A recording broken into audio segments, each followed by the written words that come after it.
ole tuna kan hmu mek hi Chhingchhip 33 kV substation transformer an bun na hmun ania ninga inrin ni February sani somni pani lai tangkhan transformer hi akanga transformer kang hian Chhingchhip le chevel Khaw power pek chuate asa takin kan tuar mek nia ambi takin tunlai hi school no pangte exam line Are you all my personal friends?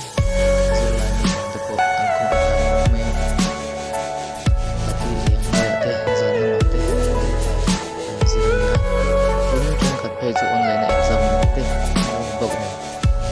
phone charge te Everything you know is in your mind. battery light on boka chuba chu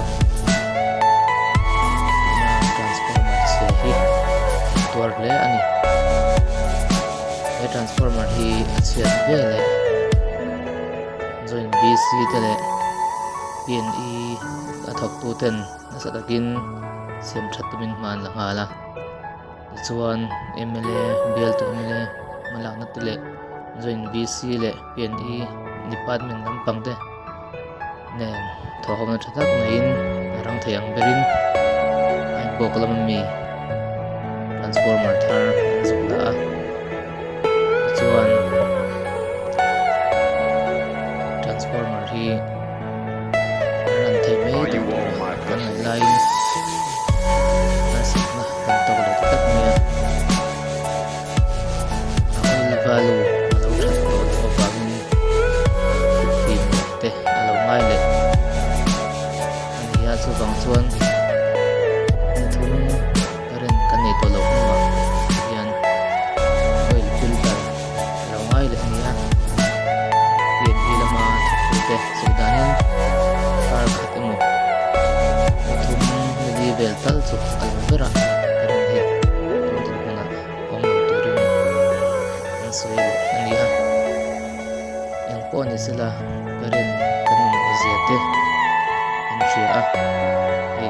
tunla ya ngat pe chuan electric hi kan em ya big taking thin ka chuan e zon nan amang tam tak anong mega chutiang pe zon na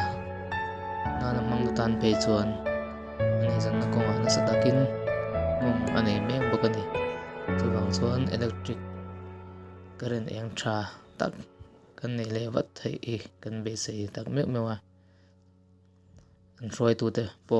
thei top chu a mala zel turpon kan be sei tak zet setani